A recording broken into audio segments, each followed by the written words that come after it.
Welcome, family, and thanks for coming by and joining me as we discuss, recap, review Power, Season 6, Episode 5, King's Gambit. I'm assuming Ghost is the king, so Ghost is going to be forced to do something he don't want to do, forced to make a move he doesn't want to do.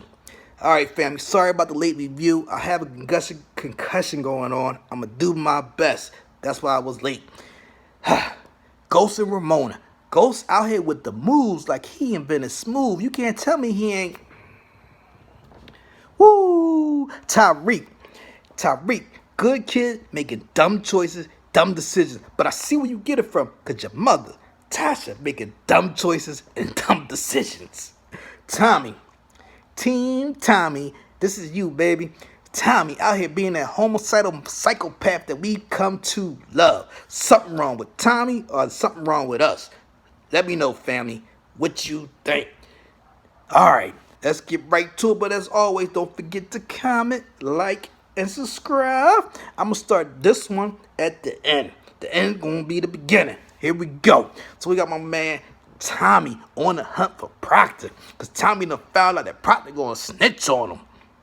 Him and Ghost. So by the code they live by, Proctor got to go. Tommy don't respect Proctor anyway. He was looking for an opportunity or a reason to get rid of Proctor anyway. So Proctor got to go. So he hits up, he learns from Tasha while they self-medicating that Proctor has moved in with Ghost. He confirms his information by having Two Bit pick up the boy from the courthouse, hold a gun to him and get that information. So now he know definitely that Proctor's staying with Ghost. Don't know why, but Proctor's staying with Ghost. So he hits up Tariq. Tariq, you home? Tariq want to talk about being expelled and the drugs. He's like, we can talk about that later. Remember that service entrance in your home? Yes.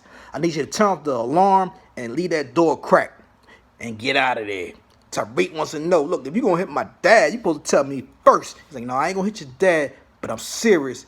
You need to leave.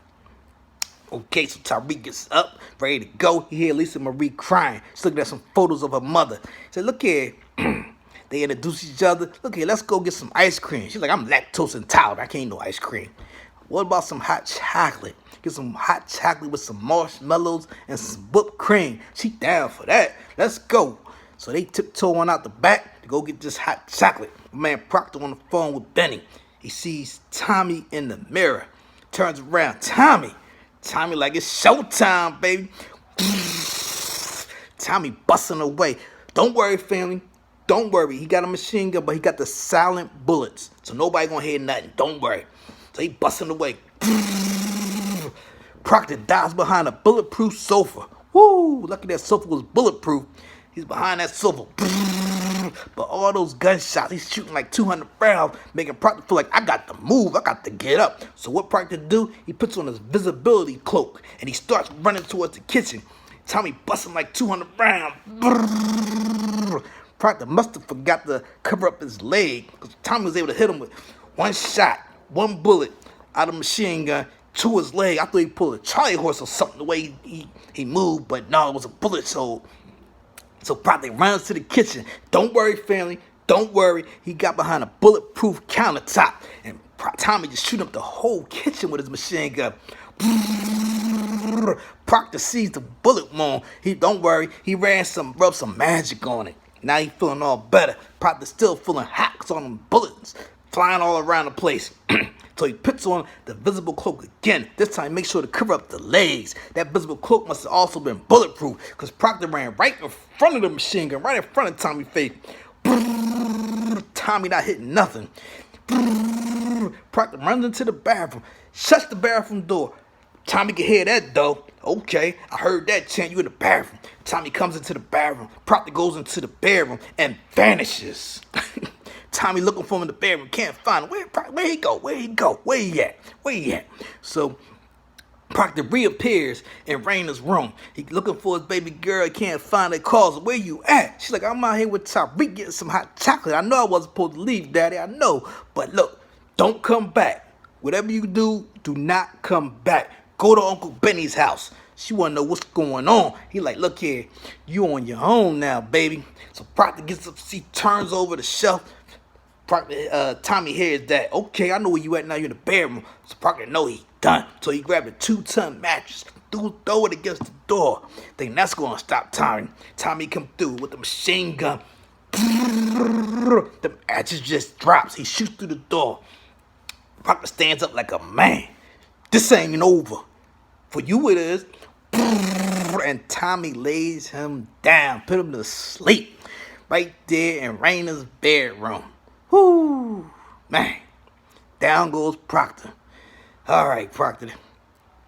So, Tariq ends up taking Lisa Marie to Benny's house. Lisa Marie was given a chain by her dad. Inside that chain had a chip in it. I don't know what's on that, what's information is on that chip. Benny opened up the door. Lisa Marie's crying. He knows exactly what happened without her telling him anything. He nods to Tariq. Tariq nods back. All right, family. Now I'm going back to the beginning. Let's go back to the beginning. So we got Ghost, Tate, and Ramona. And they had truth with Ghost. And Ghost letting them know. Now I believe, my opinion, that Ghost set this scene up. And for that, I'm giving him a point for that. A point for setting this scene up. So that's 1 point for Ghost.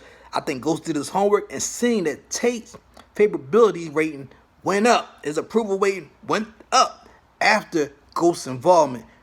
I felt confirmed on this by Ghost kept saying throughout this conversation, it's the candidate's decision. It's the candidate's decision. I'm not making a decision. It's his. I'm doing what he wants to do. I think Ghost knows how arrogant Tate is and how Tate wanted to just get rid of Ghost, be done with him, that he knew that Tate would take the bait and get rid of Ghost. So I'm giving Ghost a point for this exchange. Now, this is something, too, to keep in mind, family. When you in a relationship and somebody don't know how valuable you are to them or how dependent they are on you, sometimes you got to be willing to walk away. Walk away. And then when they come back, you could redefine the terms of your relationship, of y'all relationship. You got to do it as soon as they come back. You can't wait the next day. You can't wait next week because they go back to the old way and you won't be getting what you need out of that relationship. Also, when you walk away, you got to be willing that they never come back. Because they might not never come back to you. They might be so arrogant they don't realize it or can't admit they was wrong. So you got to be willing to lose that person. If you're not willing to lose that person, this might not be your strategy. But this is the strategy where you get to show a person how much you really mean to them, how much they really are dependent on you. Just walk away. So Ghost let Tate know, look, man, I want to leave. I'm out of here. I'm just going to step away from the campaign. Ramona, Tate, like, yes, my brother, you focus on the Queen's project. Focus on the Queen's project. Even though I stole the money, even though I'm not going to city council to get forward funding, even though I had no money to put into the project, you focus on that. Well, I focus on running for governor.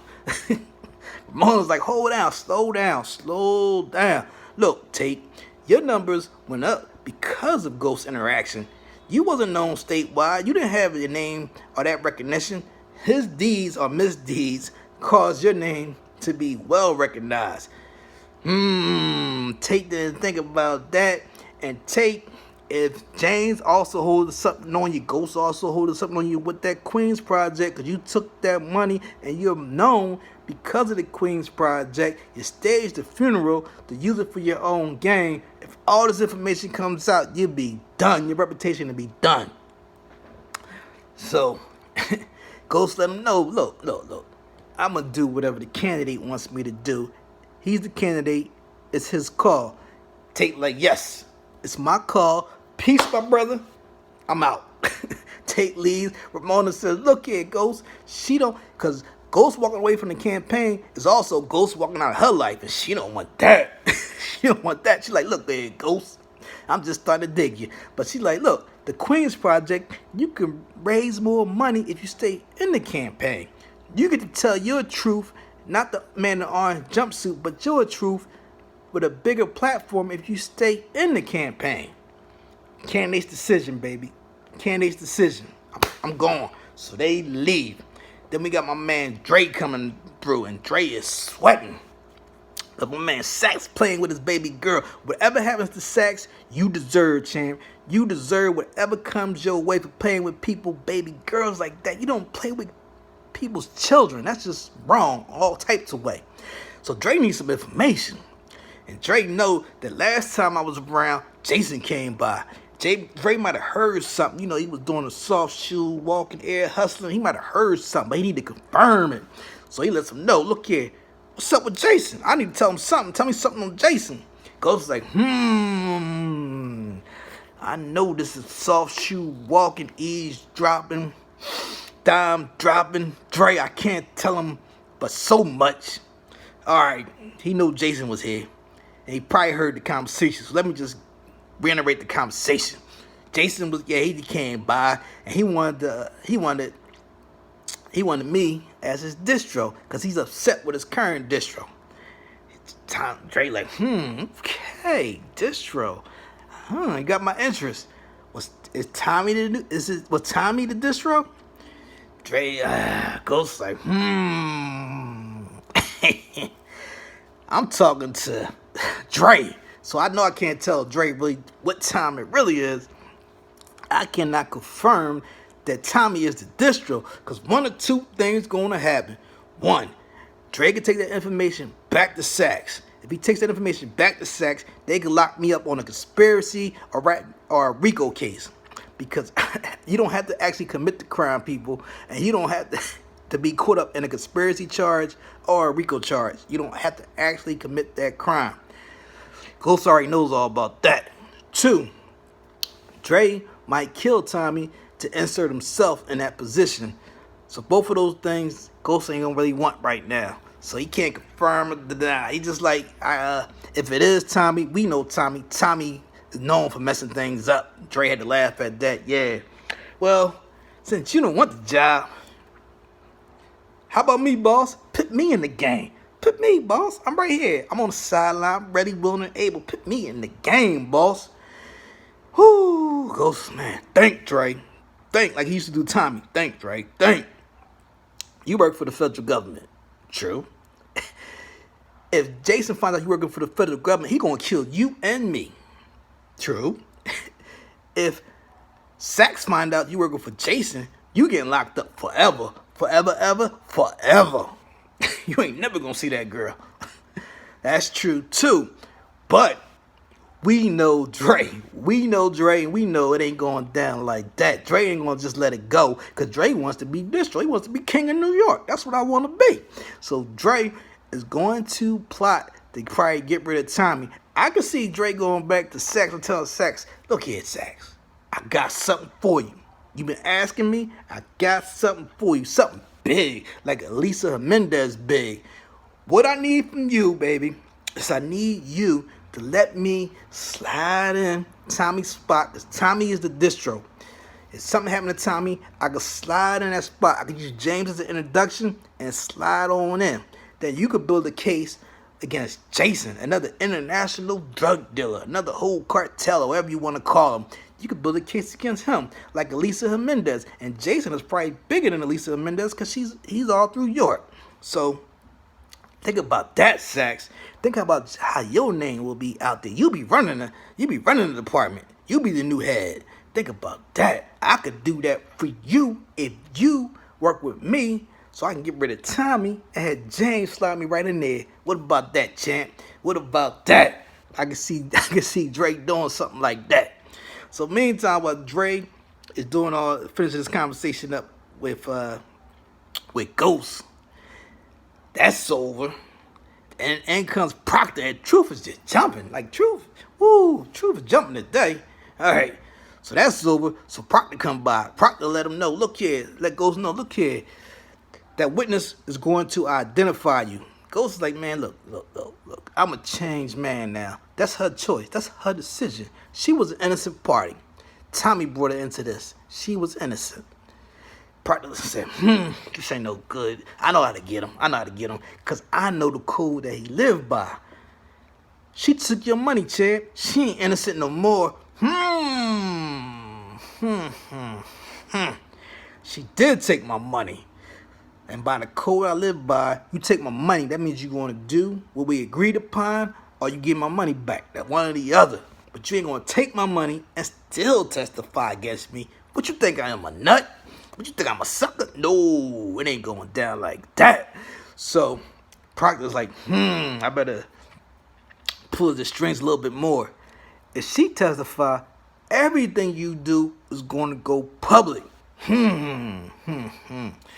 Now she messes with my family. Because if I go down like that, my whole family done. All the money and all the sacrifices I did are done. They're going to take everything.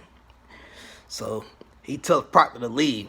Proctor feeling kind of good, but not totally content that Ghost is going to carry this mission out. Because right now, Ghost is, he talking about she was innocent. The old Ghost would have been dead away with her. So while all this is going on, you got the boy Sax back at the headquarters. And Sax is there. He learned that, Maria's going to change her statement. At this point, we don't know what Maria's going to change her statement to. Is she changing the statement? She adding on to her statement? She's saying somebody else did it? We don't know. At this point, we just know it's going to be some kind of alteration to her statement. We don't know what. And Sax also learning that I got all these FBI slips for overtime for a trap that you set with Maria. And Sax just slipped out looking, trap didn't work. He gave her money instead of killing her. What? How do you know this? So Sax let him know he got Dre. They just like, they didn't know that. So, this is not looking good for Sax. So we have one witness against this alleged defendant, and that witness was also blindfolded, which is going to make the case even harder. She's talking about some voice that she heard a few years ago. So then you're going to use her as bait. You're going to rope the FBI in to catch her. You were hoping that James killed her, and you flipped Dre off the books, so there's no record of any of this anywhere. Sax, you ain't looking good, champ. You are not looking good. Something is gonna happen to you. Right now, they got a little board probably with your name up on it. Because you're the only one in your office to stay alive that was involved in this whole drug cases. You're the last person standing. You have been adamant on getting James St. Patrick convicted. You're even trying to put this murder on him of Angela when everybody know they loved each other. But besides that, the evidence doesn't point to Ghost as the trigger person or his involvement. She was killed while he was there. The angle, she saw the shooter. He did not. He took her to the hospital. It's not, and he was like in shock. So it's not looking good, Sax. They let him know. Proctor called the 911 call in on his ex-wife. We wanted to find out a little bit more information. So they ready to head over to Sax. So they heading over to Sax. Sax there with Uncle Benny. He told Uncle Benny, look, my ex-wife left me in charge of her estate. This is important, family. This is important. Some of y'all been working at the job maybe 10, 15, 20 years. You never updated your information. You might, at the time, left all your stuff maybe to your wife, your husband, whoever, a relative. And that relative and you might have had a falling out. You may be divorced now. You and your ex may have nothing to do with each other. But if something happened to you, they get everything. They get your life insurance, your pension, and everything. Because you haven't updated your material. It's essential that you update your information accordingly as life changes. You might have left something to your mother or grandmother, and they may have passed away.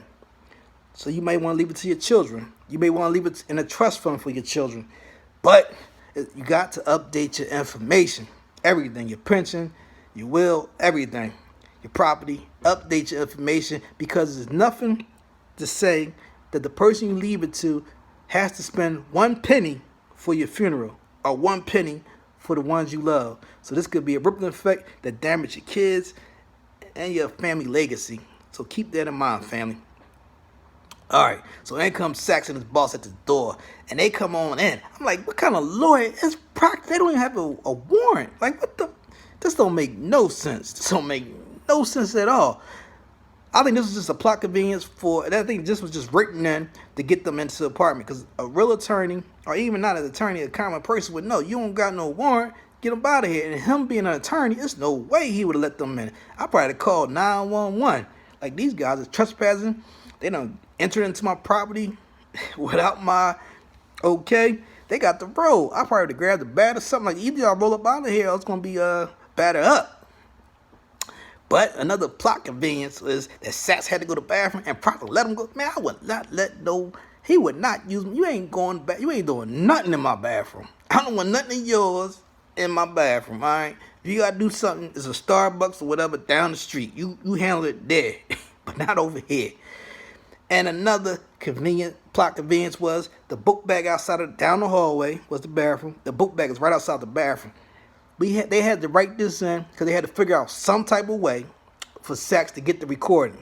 Doesn't make sense. If the girl would have came in, y'all got kids, y'all who have kids, whatever. The girl that came in, she would have took her book bag off probably right at the front door or right on the couch where she took it off before. You gotta take your book bag off to get your coat off. You know, and then how she went upstairs when Tommy was there, came down and get her book bag. I don't think she would have left that too far out of her sight. So she was already upstairs. She probably taken the bag upstairs, or the bag would have been in the front room. But they couldn't have it in the front room because then Proctor would have noticed that Sax was around the bag and it was upstairs. Sax would have had no access to the recording. So to get the recording in his hands, I believe the writers did this, which didn't make sense to me. That's my opinion. So now Sax got the recording. Sax paid the recording for Proctor a little later on to let him. All you hear is that, you know, I think I was let you take my daughter away from me. Again, what kind of attorney are you, Proctor? He could not threaten you. He couldn't threaten me, and I'm not even an attorney. He couldn't threaten me with that. I'm like, okay, all right. I'd have tiptoed off and reported his butt, and then they would have been after him. He'd have been disbarred and possibly facing criminal charges, illegal wiretap, and then in my house. Like, no. He'd have been done. He'd have been done. And the fact that the ex-wife that gave him the okay is dead, nobody would have confirmed that. It would have been like an agreement that he could take this family. So yes, he would have been done. So Proctor should have known that. So Proctor should have also known that he would never use it. You know, he threatened to have Proctor's daughter taken away. That seemed to be his thing. Want to take away people's kids or whatever. You just dirty. But he threatened to have Proctor's daughter taken away. Proctor should have said, your whole life will be over. You turn that in. Now, what you want to do? You got to do something for me so I don't drop a dime on you. Or I would have wrestled that recording away from him, one or the other. But either way, he couldn't use that for any kind of leverage on Proctor. But this is another gap in the writing to me. That they needed this because they needed Proctor to drop a dime on Tommy. That's what they needed. So what he did, he told Sax that Tommy did it. He told Sax that Tommy did it. Ghost had nothing to do with it. Sax wanted Ghost. He was like, Ghost had nothing to do with it. Sax was reluctant. Said, I'll get you on the wet sag. Proctor like, yeah, with your reputation, I do it myself. Because knowing this guy, Sax is just a slime ball. He wouldn't have processed no paperwork. Left you out there exposed that you ready to testify on Tommy. You can't trust Sax whatsoever. So Proctor confides this information into Benny. He tells Benny what's going on. Lisa Marie's there. She's supposed to be asleep. She overhears Proctor admitting to letting his ex-wife, her mother, die. Overhears Proctor hooking up the hot shot, which I was hoping he didn't do, but he did, and that is just wrong. That's still your daughter, mother. Like, come on. Just that she would have used period, and your daughter would have called you. You could have called the ambulance right then or called the mental health people because she was like OCD with those drugs. You didn't have to go that far. You went too far. I know sometimes emotions can get you, but you went too far. And Lisa Marie overhears this conversation, and she hears it because this little girl was also brought up by this drug-addicted parent. Because remember, the first few episodes, nothing was going on with Proctor and his daughter. So all that time she was with this drug-addicted parent, she had to be more up on her P's and Q's. She had to be aware of any type of movement. So when Benny got up, that right probably stirred her up. When the door even opened up, that might have got her ears up. Anyway, she probably doesn't sleep soundly. Couldn't be when you got a drug mom and who's coming in and out, what they doing, what mom's doing, what kind of drugs she's using, how much drugs. She got to be aware of all that for her own survival. So she hears that. So, you know, Benny ready to get rid of them both, Ghost and Tommy, but Proctor's he's not there yet with that. You know, he let them know they got rid of the laptop. The laptop was the only thing to connect me to that murder, so I couldn't have that, so I had to get rid of that laptop. Yes, he did. He did. He could not explain away how he came in possession of that laptop. All right. So Proctor ends up going over Ghost's house. And he tells Ghost, look here, we need somewhere to stay. I got a witness that's going to come after me. And that witness is Tommy, but he can't tell Ghost is Tommy. He got a witness that's going to come after him that he has to testify against. Ghost is a little hesitant. Ghost like, man, I've been walking around here naked, sleeping on the couch, eating pizza, just being a bum around here. I can't have no kids around here now. So Proctor pulls on the strings a little bit. Proctor knows how to pull on Ghost strings. He pulls on him a little bit more, tell him, look here, she saw her mother die right in front of her. Got to protect the children. Got to protect the children. And Ghost lost a daughter too. All right, y'all can stay. Y'all can stay. She can stay in Brandon room. Take her down there. Take her down there. And in come Tasha and Tariq. They coming in fussing. Tasha let them know that, look, your son was expelled. Not suspended, but expelled for selling drugs. Ghost is like, where he get the drugs from? Where he get the money from? Tariq speaks out Canaan and gets tough with Ghost. Get your hands off me. Getting tough with Ghost. You ain't get tough with Vincent when he slammed your head against that desk, that bar.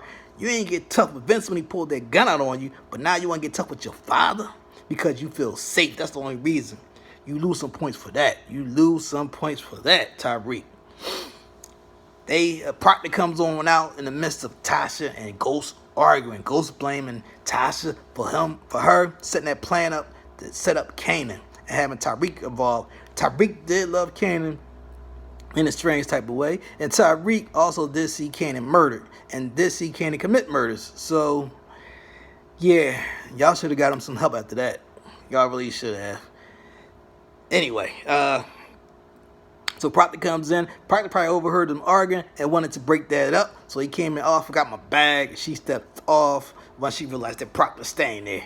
So she's out. They really don't know how, they street people really. Even though they got a lot of money, these are street people. So they really don't know how to deal with certain types of emotions and certain type of scenarios. And this is the type of scenario they don't know how to deal with effectively. So Proctor not leaving it up to Ghost because Ghost hasn't made a move and Ghost didn't make a mention that he took out Maria.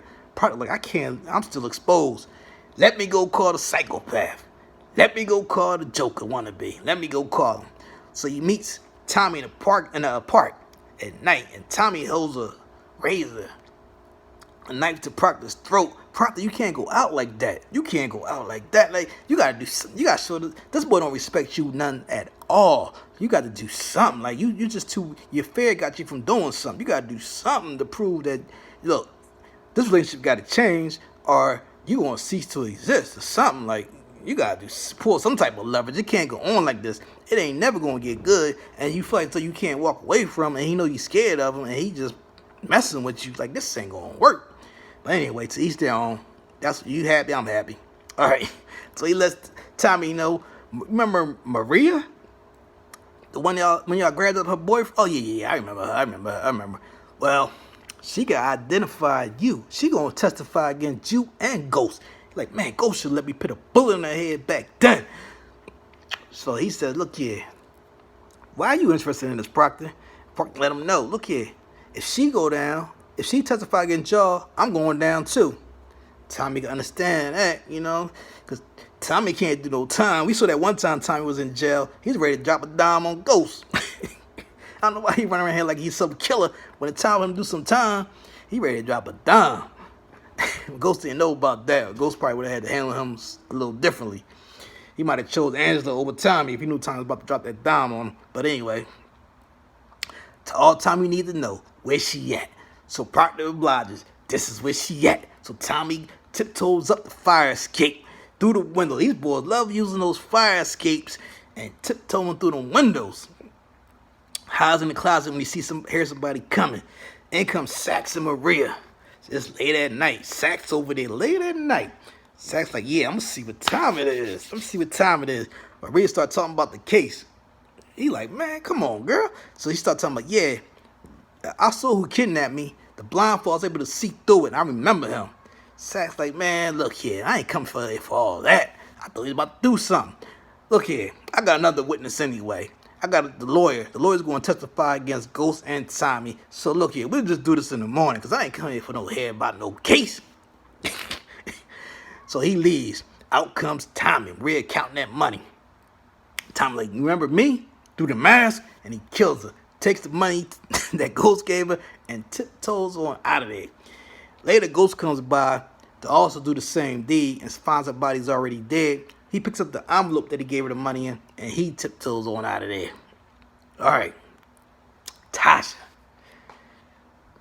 just dumb. Just don't make no sense. Like, even though you going through something with your husband, with Ghost, and some of y'all in the same scenario, even though y'all going through something with your partner, they don't want to see no harm come to you. They don't really want to see you in no bad way. And then they going to be all loving towards you because whatever y'all going through. But in the end, they ain't going to want to see you harmed.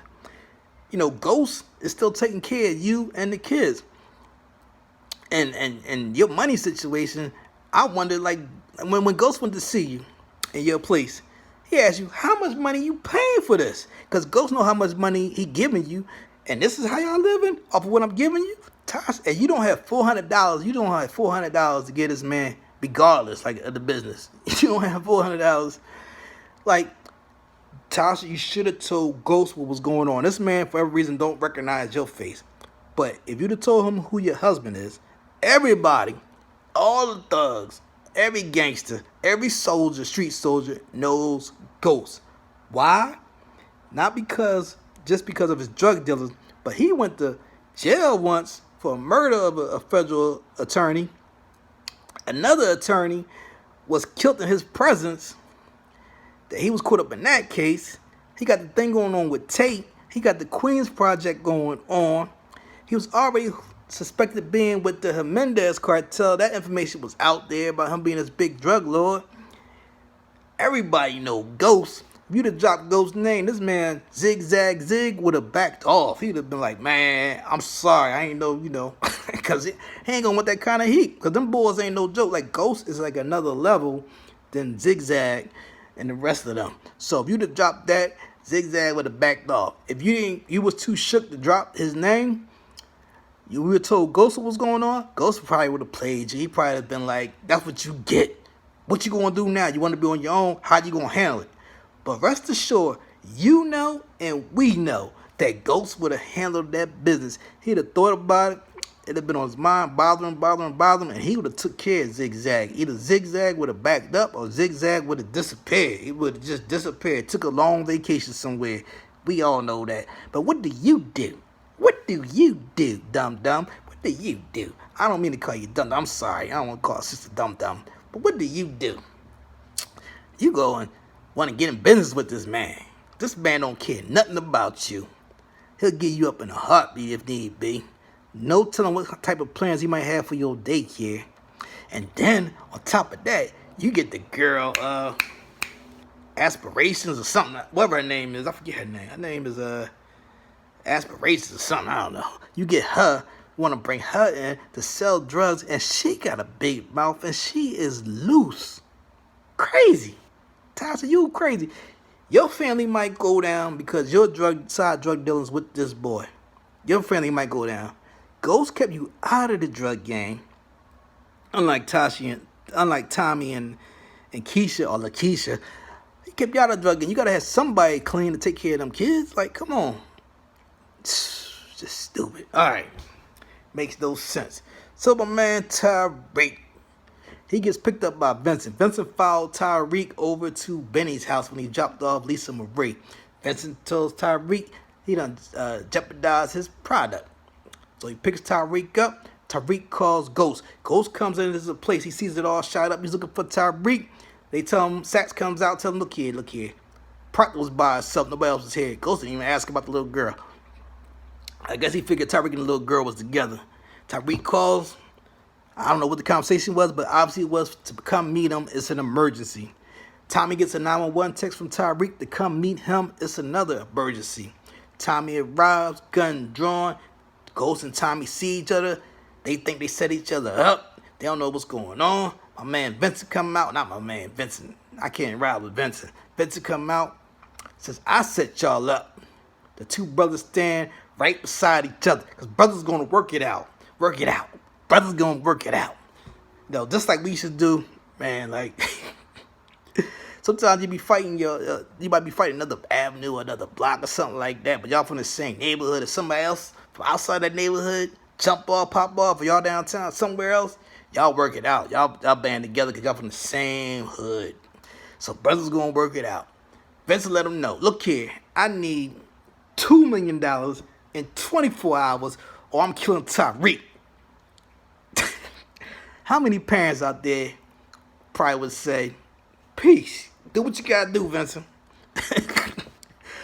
But he wants $2 million in 24 hours. Now, Vincent knows that Ghost ain't been in the game. And I don't know if he knows this, but Tommy Network is not big enough for him to push that much weight to have $2 million of spare cash around. There's no way these two brothers. Tommy Network is not built to move that much drugs through that system. You don't know if Jason has that much on hand, because he always talk about shipments coming in. So I don't know if he has that much on hand waiting for Tommy to distribute. Ghost ain't been in the game. You don't know these people on the street got that much money to purchase these drugs in bulk quantities to make this payment. So I think, of course, the writers going to have them work together and hustle through this. But I think what they should do, the writers should have them do, is work together and plot and killing Vincent in 24 hours. Take out Vincent and his crew in 24 hours. That's what they should be doing. How they gonna hustle up $2 million right away? All right, family. I'm gonna wrap it up here. Head's starting to hurt. This concussion is really bothering me. But I give Ghost a point for the backing out of the campaign at Truth. I think he set that up and gave him a point for that. I give Tommy a point for killing Maria. I give Ghost a point for the dinner he had with Ramona. I give Tommy a point for taking out Proctor. And I give both of them a point for getting over their little differences. And look, they're going to work back together. So for this episode, I give it's a draw. Ghost and Tommy both had 3 points. All right, family. Till next time, I love y'all. Peace.